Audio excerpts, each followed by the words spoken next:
Spooked in Salem by xanthippe74. Summary. When his holiday with Draco in Salem, Massachusetts doesn't go to plan, Harry takes a walk to figure things out. A story about saving someone you love from the ghosts that don't go bump in the night. A Drarry fanfiction. The day is mild for late October, or rather Harry assumes it. The only autumn he's experienced have been in the south of England, relentlessly dreary and drizzly, or in the Scottish Highlands, brief, with 1 foot across the threshold of winter by Halloween. He has no idea if this weather is unusual in Salem, Massachusetts at the time of the year. There's a hint of humidity in the air, along with the smell of dying leaves and wood smoke. It's rather lovely, Harry thinks. Or it would be if he weren't alone and eating the worst ice cream he's ever had. There are crystals of ice in Harry's chocolate Kahlua, as if it thawed and refroze at some point. It has an aftertaste that reminds him of wet cardboard, too. He doesn't dare go back to ask for something different. The owner of the shop hardly looked at him while she took his order. He was too busy loudly chiding a teenage employee about cleaning the tables between customers. Harry has this much to say for his fame back home. People are always on their best behavior around him in public. It was startling to witness a scene like that, and Harry found himself tongue-tied when he ought to have given the poor girl a smile of encouragement, at least. Just remembering it makes his blood boil all over again, adding to his already agitated mood. He soldiers on through his ice cream. His ass is growing numb from the brick steps he's sitting on to avoid being trampled by the masses of people flooding the streets. The only saving grace of this situation is that Draco didn't have to endure it too. He hates seeing people get berated. Fuck Lucius Malfoy to the hell and back, Harry thinks. And nothing puts him in a foul temper faster than bad food. Harry's not sure if their holiday could get more buggered up than it already is, but at least Draco was spared this. Has Draco come out of the xanthippe yet? Harry left him in a right state. He shudders to think about it. Draco ordered him out of their hotel room with a coldness that rivals this horrible ice cream. Looking back now, Harry isn't sure what Draco was feeling exactly. That was the most worrying thing. They've been dating for almost a year now, and Harry usually is so good at reading Draco's moods, even the subtle ones. The stony, locked-down man he saw today was entirely new to Harry, and it hurt him as much as it baffled him. Harry gets up to bin the rest of his melting cone. This is their first holiday together. It was going to be another milestone of sorts in their unlikely relationship. They've successfully celebrated both of their birthdays, made it through the first awkward family meals, Sunday brunch with Narcissa, and Sunday roast with the Weasleys, and weathered the unwanted publicity around their relationship. This trip was supposed to be the deep breath before the plunge into the whirlwind Christmas season. Their first proper row was not something Harry expected to happen here, and now, so far from the pressure both of them are under at home. Draco has spent almost a decade working his way up through the ranks of magical law enforcement as a prosecutor, and he's still facing headwinds on a daily basis. It was years before defense attorneys gave up trying to have mistrials declared solely on the basis of Draco's past. Harry's also working at the Ministry, with Hermione in Magical Creatures. Together, they're doggedly transforming the department into one that advocates and protects rather than regulates and controls. But changing attitudes towards magical creatures and being takes time. And any change at the Ministry of Magic is positively glacial. A group of kids who look like university students run past in a costume and nearly plow into a walking tour. The guide shouts at them, but they only whoop and keep running towards the main pedestrian area. The crowds are getting thicker by the minute. Harry decides to head to Derby Wharf to get away from them for a while. Using the map he picked up in the hotel lobby, he cuts through several narrow side streets. Even those are clogged with people. Harry doesn't blame Draco for being annoyed, if that's what happened. He is, too. They both envisioned a quaint New England town where the line between Muggle and magical world is uniquely blurred. There's a wizarding academy in one of the old mansions that was built for a wealthy sea merchant, a secret library of magical books hidden beneath the Salem Athenaeum, and a multitude of shops with hidden entrances. He and Draco looked forward to exploring it all, even the infamous persecution and execution that stains the town's history. What they got instead, when they stepped out of their hotel earlier, were tour buses and cars filling the streets, and long, noisy queues of people in costumes at every attraction. Harry was gobsmacked, despite knowing that Halloween is a much bigger deal here than it is in England. He had no idea that what seemed like the entire population of Massachusetts gathered in this particular town to celebrate it, in raucous and sometimes gory fashion. They'd only made it a couple of 100 yards before Draco's face became rigid with barely controlled fury. He turned back towards their hotel without waiting for Harry. 1 minute they were navigating through the crowds to get to the Athenaeum, and the next Harry was left standing alone among strangers, feeling confused and then angry. Harry's still a bit angry, if he's honest. He didn't do anything wrong. Draco has no reason to be cross with him. None of the information they'd gathered about Salem from wizarding travel agencies mentioned an influx of tourists in October. And Draco was the one planning their holiday from the beginning. His meticulousness is part of what makes him such a good prosecutor, and Harry was glad to leave everything in his capable hands. Draco practically had each hour of the holiday scheduled, and everything that could go wrong had a backup plan. Their new set of gunmetal grey luggage, which Harry is confident cost more than his monthly pay packet, was ordered and purchased by Draco. He even tracked down the weather forecast so they could pack appropriate clothing. Harry has to admit that he's grateful for that now. If he'd brought jumpers and hoodies rather than t-shirts, he'd be sweltering in the warm sunshine. He's come out onto a wider street with no shade, and his pace has doubled now that the pavements are clearer. The ice cream sits like a lump in his stomach, which gives a queasy lurch when he passes the open door of a seafood restaurant. At last he reaches the wharf with the help of the map. Harry folds it up carelessly and crams it into the back pocket of his jeans. There's a flat grassy area, then a long rocky walkway leading out into the blue waters of the harbour. At the end of it is the tiniest lighthouse Harry has ever seen. It looks like a big sugar cube with a black octagonal structure on top for light.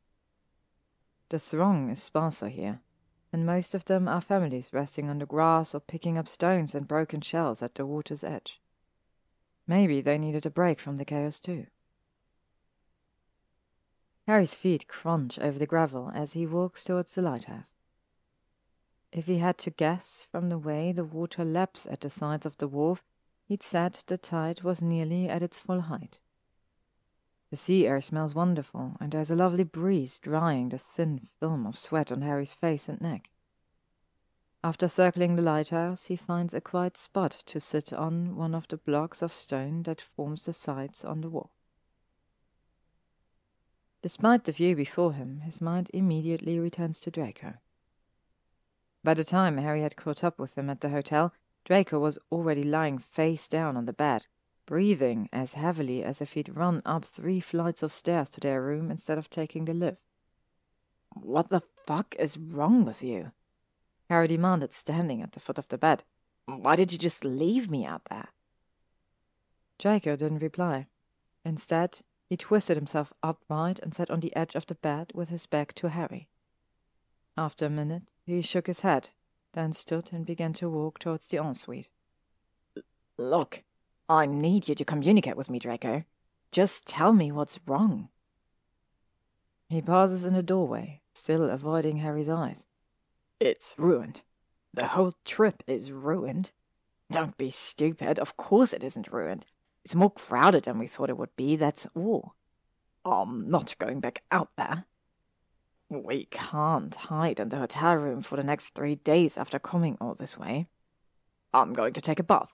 Just get out for a while, will you? I want to be alone. Draco, you... But Draco slammed the door before Harry could finish. He threw up his hands in exacerbation and gave up. If Draco was going to throw a tantrum, Harry could still go out and see a few things by himself.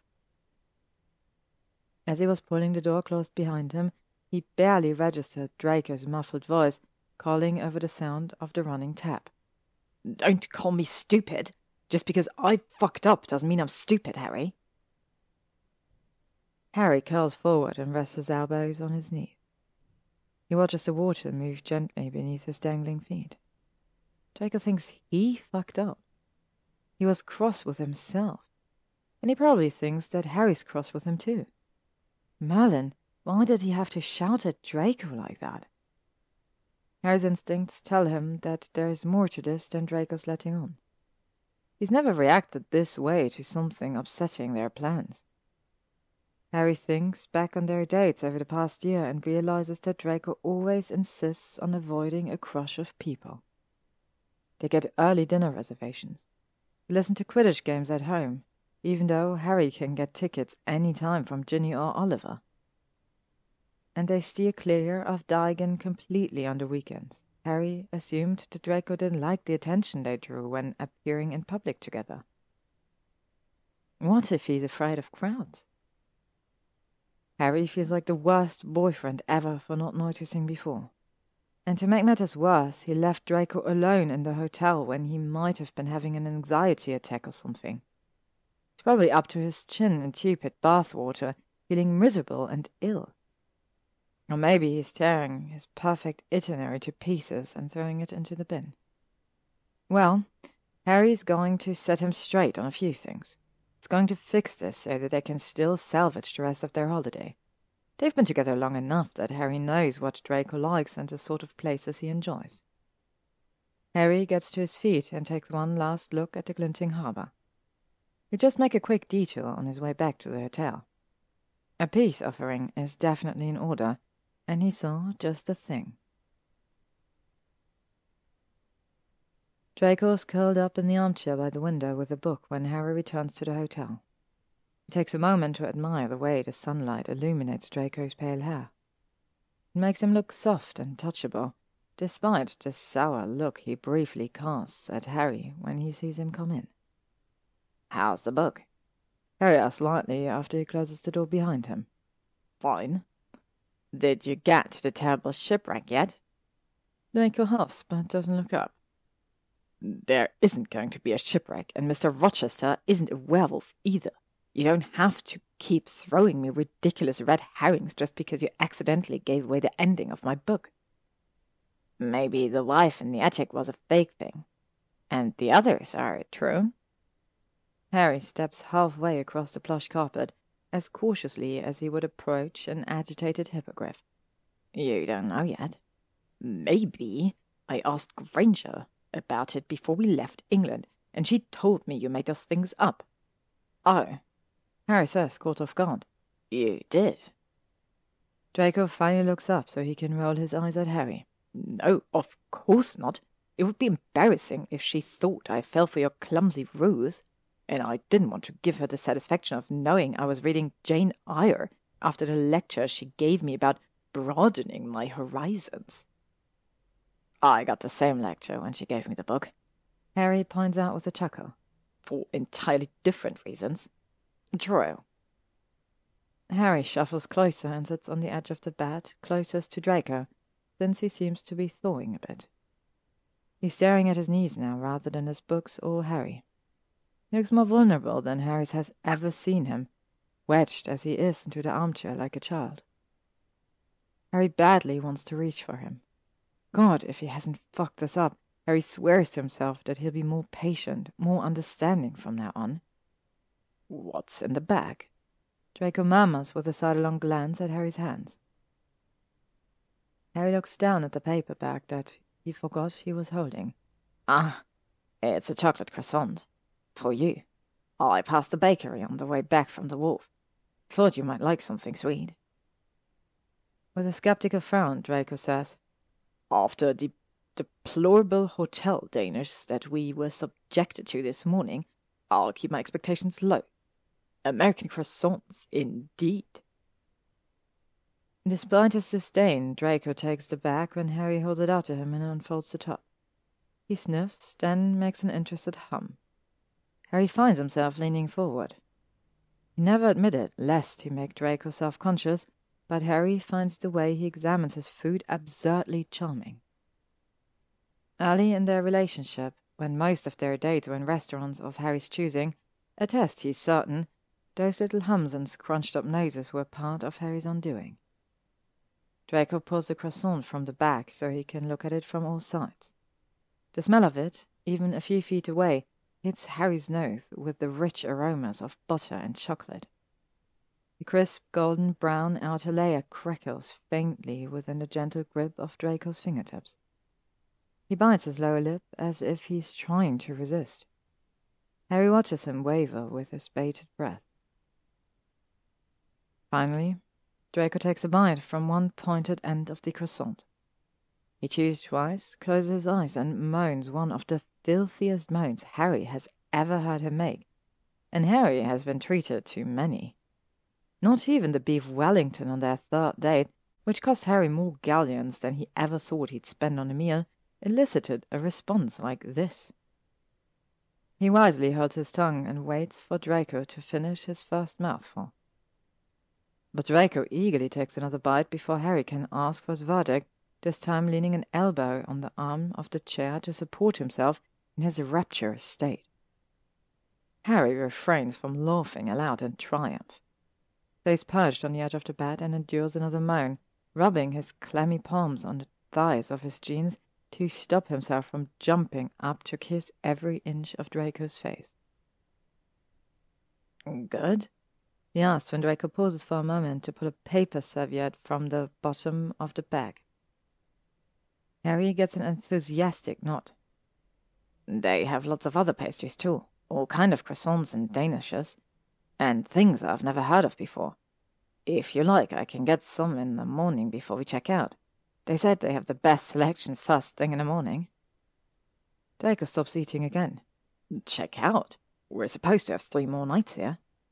"Oh, well, I talked to someone at the desk when I came back and told him that you were feeling poorly. And all the noise and the tour buses roaring around outside the windows weren't helping. Don't worry, I didn't say any more than that." Harry rushes to assure Draco. "But our portkey to London isn't until Wednesday morning." "I know. The concierge was kind enough to help me book a room in a bed and breakfast north of here. It's right on the sea, no crowds. Just us and the beach and all the lobster rolls and fried clams we can eat." Draco's expression crumbles. He drops the croissant back into the bag and sets it onto the small table beside the armchair. Then he reaches blindly for Harry, leaning down to tuck his hat into the crook of Harry's neck. "Oh, Draco, it's okay." Harry pulls him down onto the bed and wraps Draco in his arms. "It's okay, love. I wanted our first trip together to be perfect, and I wrecked it." "No, you didn't. It never occurred to me that it would be like this either. It was elbow to elbow at people outside on the pavement just now, and I got accosted 3 times on one block by people selling tickets to one kind of tour or another." "I don't like getting caught in a crowd," Draco whispers. "It makes me feel trapped." "I understand that now. It's all right. Some of them are wearing skull masks and hood. Harry, I know they're just muggle costumes, but it made me so angry when I saw them. I shouldn't have run off, and now we have to leave because of me. I don't mind going someplace else at all, I promise. I'm so sorry I got frustrated." Draco sniffles and raises his head to look at Harry. "You won't get to the Piracy Museum or the Witch Dungeon." "Pirate Museum, and you said the Witch Dungeon sounded like the name of a kinky sex club for magical lesbians." "Yes, well, I stand by it. That would probably be more interesting than whatever murderous drama they purport to reenact." Draco sighs. "All right, let's get out of town. We can always come back some other time of the year and do all the things you planned." "The ones you planned too. I'm happy to keep you company while you get your fill of old books and antique houses. You know that." Harry tilts his head and kisses a tiny smear of chocolate off Draco's bottom lip. As long as I have you and a big comfortable bed, I don't care where we go. Draco slips a hand around the back of Harry's neck and kisses him more deeply. While he savors the sweetness of Draco's mouth and the relief of knowing he's forgiven, he runs his fingers up and down Draco's ribs. Draco squirms against the tickling sensation, and then Harry's wrist is abruptly caught in a firm grip and pinned over his head against the duvet. Are you sure that's all you need? Draco asks. He slides one leg between Harry and shifts his weight over. Maddeningly, he keeps his lips out of reach while he grinds down onto Harry's thigh. Nothing else? I think I'd like a bite of that croissant. Tastes good in your mouth. Draco pins Harry's other wrist to the duvet, straddling him now. With agonizing slowness, he leans in to brush his nose along Harry's jaw. He smells like chocolate and his posh sandalwood shampoo. He nuzzles his way up to Harry's ear and whispers into it. No, get your own croissant. Harry laughs and proceeds to let Draco have his way with him. He feels a quiet apology couched in the way Draco undresses him with gentle hands. He tastes the gratitude in Draco's unhurried kisses, his lingering caresses. There's no reason to rush, Harry supposes. Their itinerary is no more, and if Draco wants to spend the afternoon flaunting his knowledge of the things that make Harry's body sing, that's fine by him. Harry knows Draco a little better now, too. There was a fragile piece of himself that Draco was afraid to show him before. Now Harry can carry it for him if Draco needs him to, when he's afraid or spooked by a ghost from the past. Harry plans to treat that piece tenderly, but Draco knows it's loved every bit as much as the rest of him. It's a strange souvenir for their first holiday together, but Harry will take it. The end. Thank you all for listening to this wonderful story by xanthippe74. I really hope you enjoyed it. I really hope that you enjoy your fall so far. We're almost at the end of October. Halloween is approaching. And I have some really cool and special stories planned for the last 3 days of this month. So be sure to hit the subscribe button so you are alerted anytime I upload anything. And I'm looking forward to hearing you all soon.